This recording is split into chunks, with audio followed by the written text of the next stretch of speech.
Okay, so done a little modification for Discovery 3's centre console.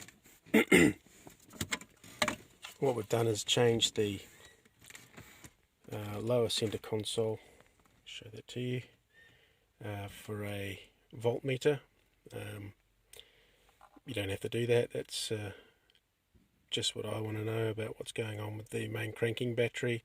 This does have a dual battery in it, but with the isolator operating, you can have two different voltages running at once, so there's a voltmeter in the back for the auxiliary battery. So this one up here is just for the cranking battery once the isolator has separated the two batteries, and you can see what's going on there. This side we've changed to a twin USB port.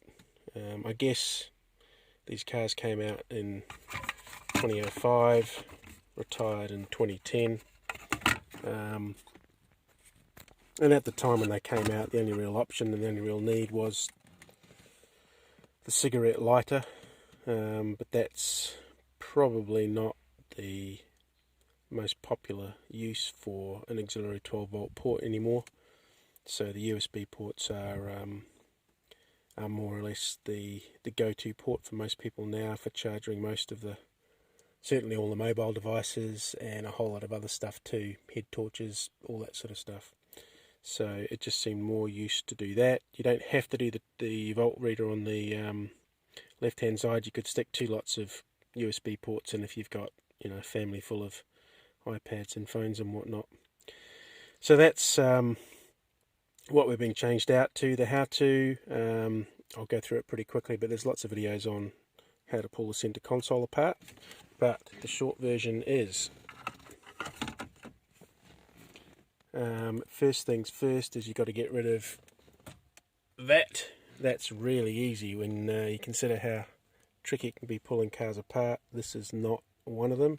You simply grab at the base down here on both sides and pull out at the bottom, and that lifts the whole center fascia out. There's nothing attached at the top, so the vents just sit in there passively, so that's nice and easy. Once that's out, you've got access to the two screws for this thing, which sit in here, so you can undo those, but that won't get it out at that point. You need to pull the lower center console apart, which looks dangerous, but it's not too bad. First thing is the gear stick. You just grab that tight and yank straight up, it'll just pop off. The next thing you need to do is undo the screw. I haven't got the center console here, but undo the screw just sitting in front of the handbrake lever. That's just one screw, nice and easy. That will allow the handbrake switch to slide back and forth in its housing. You can pop the if you pop the manual handbrake release cover off that sits behind that switch, you can access the plug for the handbrake, pop that off, and then the handbrake switch slides out of the rest of the assembly. Once that's off, you need to pop the terrain control module out. That just pops up and out. You'll see it's held by that tab and the other side there.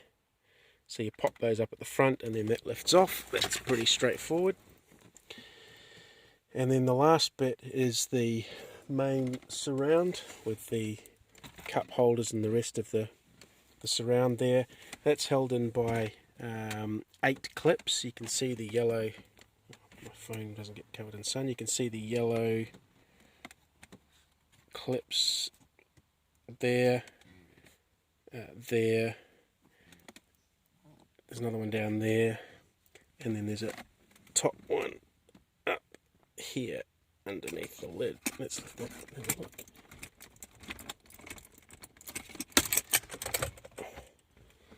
You can see the top one up there, so that goes for both sides. They're pretty tight clips, really tight, so you'll need to give it a good yank at the front to get the front up, and then you've really got to grab the back and give it a really good pull to pop that out.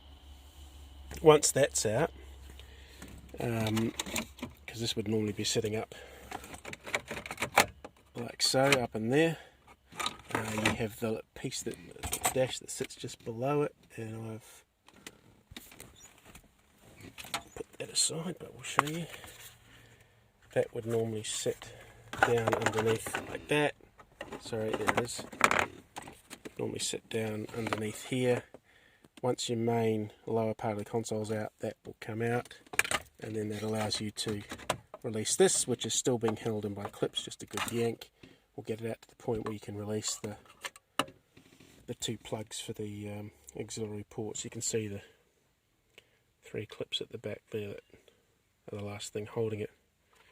So once that's out, the 2 auxiliary ports are held in by extremely stubborn plastic clips, but if you're not planning, well, if you're going to change them, you're not going to use them again, so you can just get rid of those clips in any forceful fashion you desire, and the 2 plugs will pop out. And then replace with whatever you want. Obviously you'll need to modify the plugs, the factory plugs there, to fit your new ports, but it's pretty straightforward.